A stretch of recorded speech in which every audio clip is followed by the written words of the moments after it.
Welcome to Voluble Minds, reflections on and abbreviated readings of famous philosophical dialogues. I'm Colin Wulff, Assistant Director of Religious Education at the Fourth Universalist Society in New York City. If you would like to skip the introductory segment on today's Philosopher and Dialogue and go straight to the reading, the timestamp posted in the video description will help you to do that. Thank you for joining us.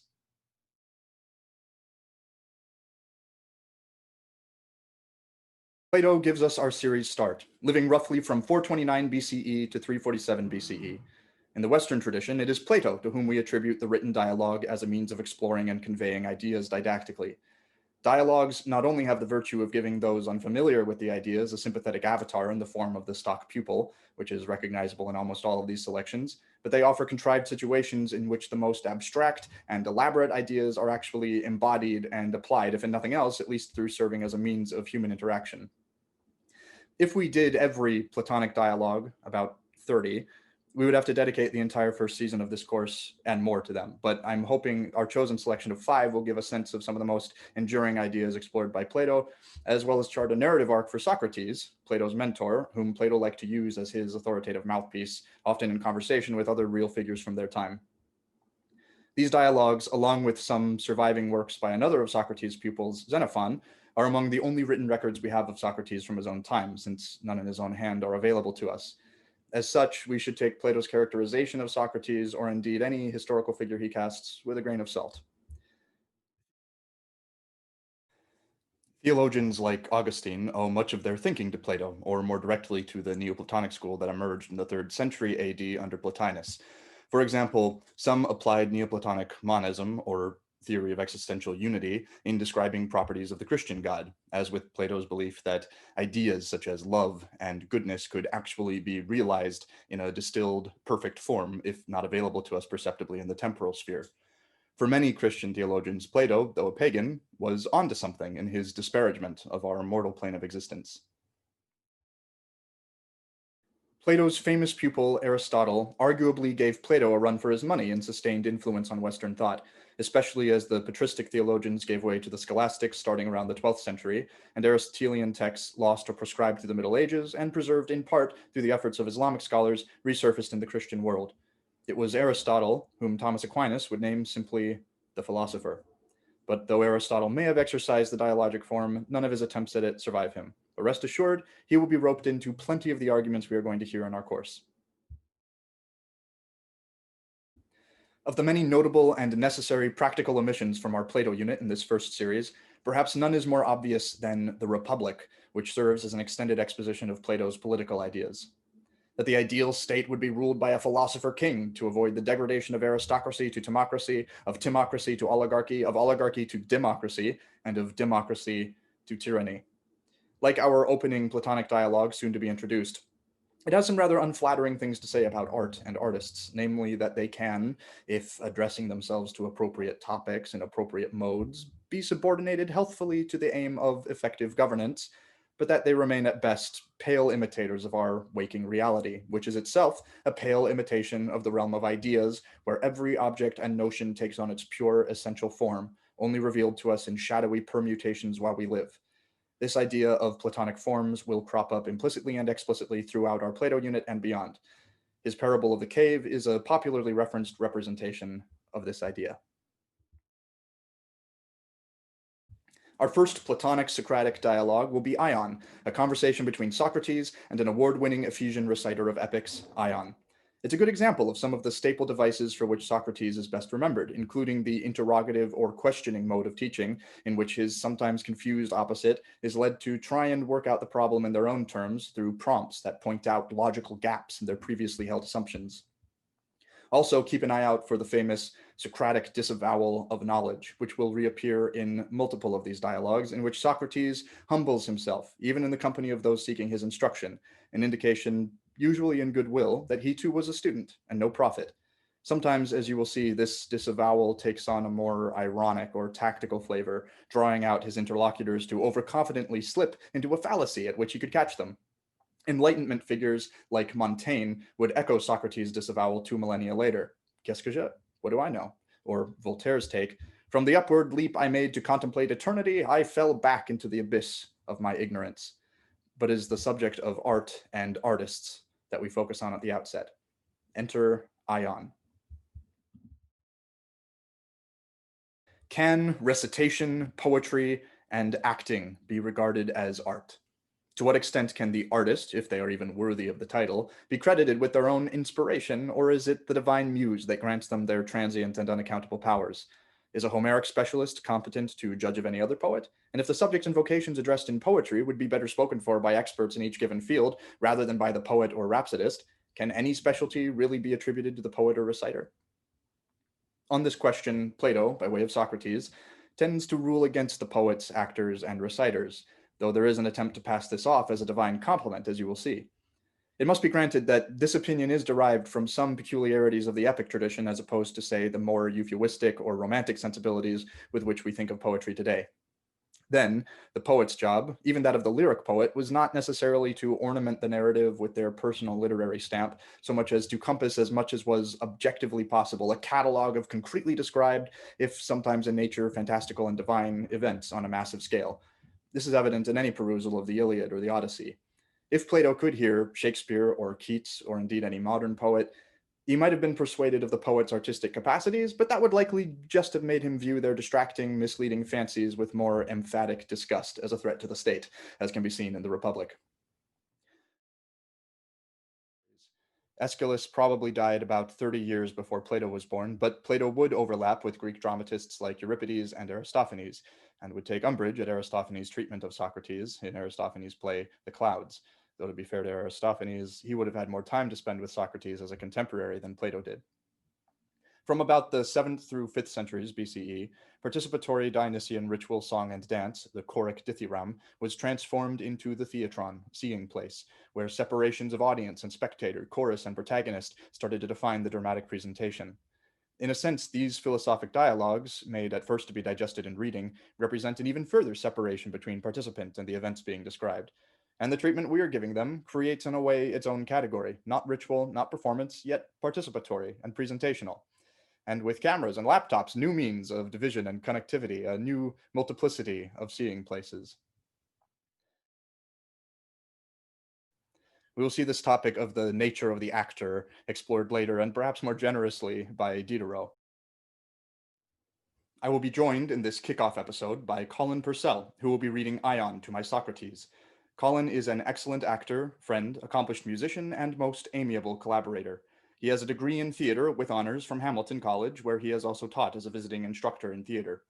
Colin has performed classical and musical theater with professional companies such as the Alabama Shakespeare Festival, where we met, and the Red House Theater in Syracuse.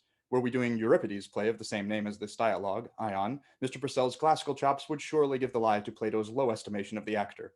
I'm sure even in our slightly more confined, not quite theatrical context, some of that will come through as we inaugurate our dialogic series, passing consciously into that strange liminal space between art and pedagogy, a space this dialogue in its own way examines. We will be using Benjamin Jowett's translation, which is in the public domain. Let's travel back to Athens, 5th century BCE, as remembered by Plato a generation later. Please enjoy our first episode, Ion.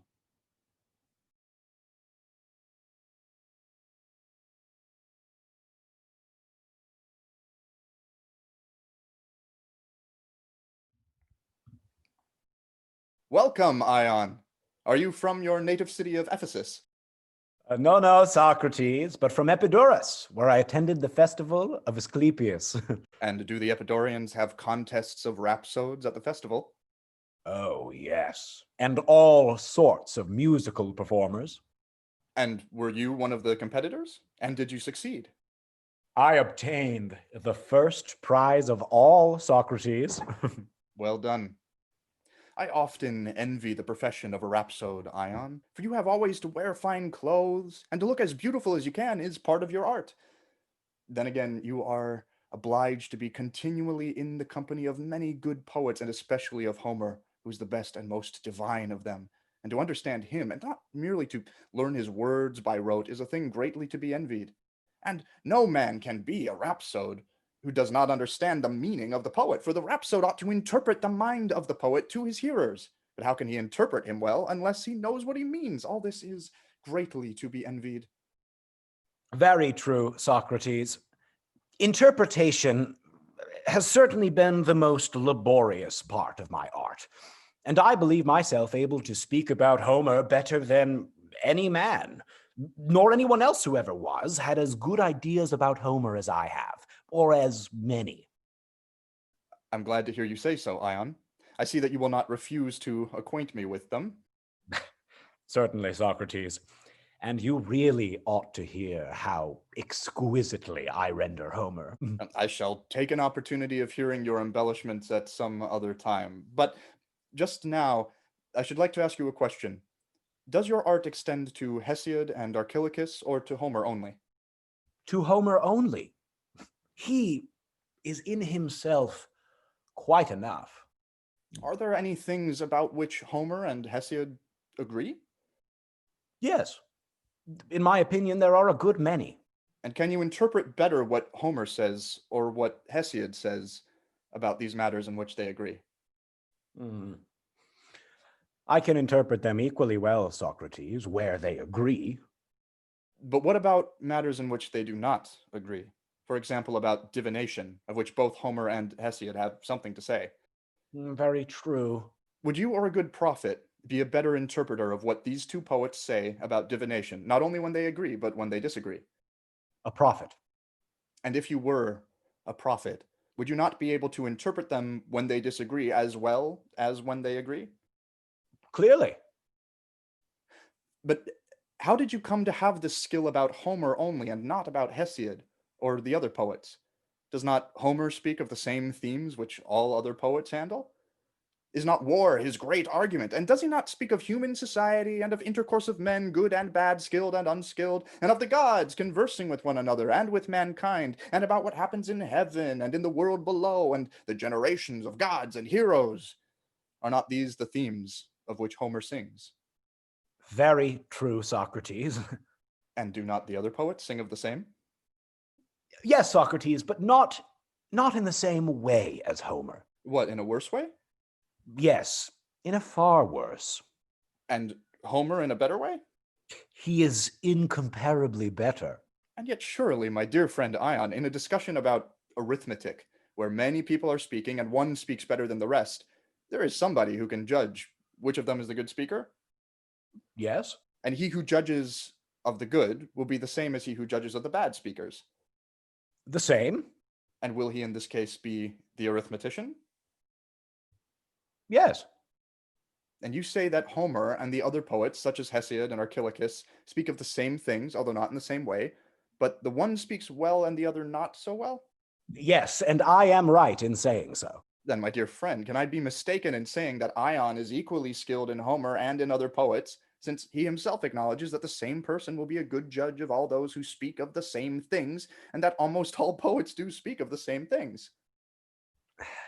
Why then, Socrates, do I lose attention and go to sleep and have absolutely no ideas of the least value when anyone speaks of any other poet?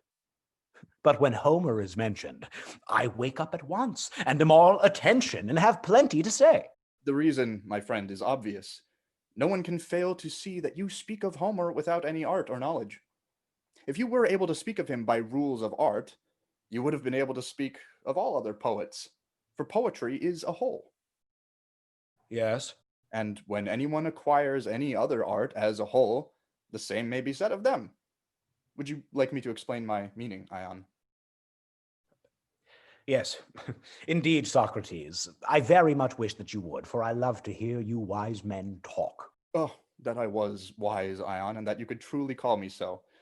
But you rhapsodes and actors and the poets whose verses you sing are wise, whereas I'm a common man who only speaks the truth.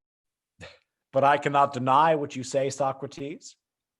Nevertheless, I am conscious in my own self, and the world agrees with me in thinking that I do speak better and have more to say about Homer than any other man. I do not speak equally well about others. Tell me the reason of this. I perceive, Ion, and I will proceed to explain to you what I imagine to be the reason of this. The gift which you possess of speaking excellently about Homer is not an art, but, as I was just saying, an inspiration. As the Corybantian revelers, when they dance, are not in their right mind, so the lyric poets are not in their right mind when they are composing their beautiful strains. Many are the noble words in which poets speak concerning the actions of men, but, like yourself, when speaking about Homer, they do not speak of them by any rules of art. They are simply inspired to utter that to which the muse impels them, and that only. And when inspired, one of them will make dithyrambs, another hymns of praise, another choral strains, another epic or iambic verses. And he who is good at one is not good at any other kind of verse. For not by art does the poet sing, but by power divine. Had he learned by rules of art, he would have known how to speak not of one theme only, but of all. And therefore the gods take away the minds of the poets, and use them as their ministers, as they also use diviners and holy prophets, in order that we who hear them may know them to be speaking not of themselves who utter these priceless words in a state of unconsciousness, but that the gods are speaking, and that through the poets and reciters they are conversing with us. Was not this the lesson which the gods intended to teach, when by the mouth of the worst poets they sang the best of songs? Am I not right, Ion? Yes. Indeed, Socrates, I feel that you are.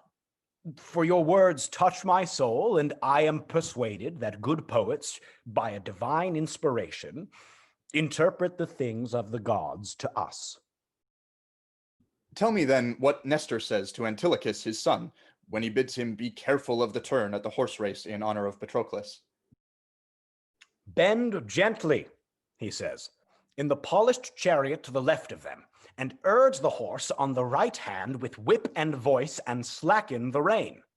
And when you are at the goal, that the left horse draw near, yet so that the nave of the well-wrought wheel may not even seem to touch the extremity, and avoid catching the stone.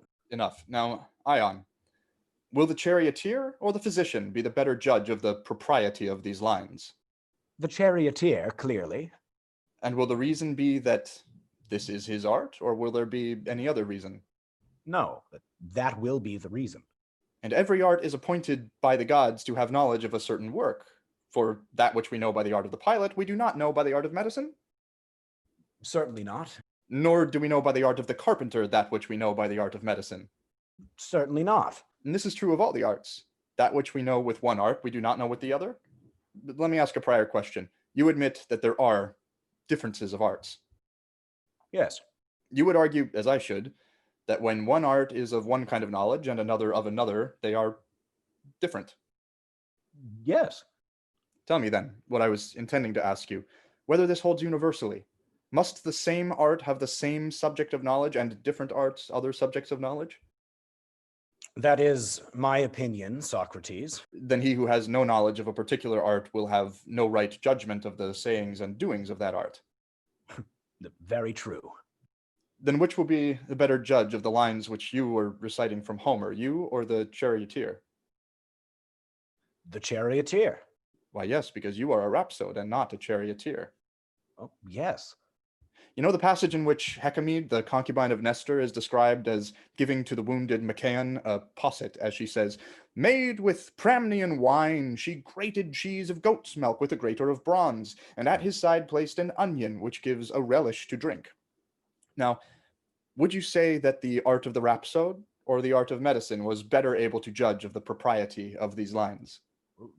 The art of medicine. And when Homer says, "And she descended into the deep like a leaden plummet, which, set in the horn of ox that ranges in the fields, rushes along carrying death among the ravenous fishes," will the art of the fisherman or of the rhapsode be better able to judge whether these lines are rightly expressed or not?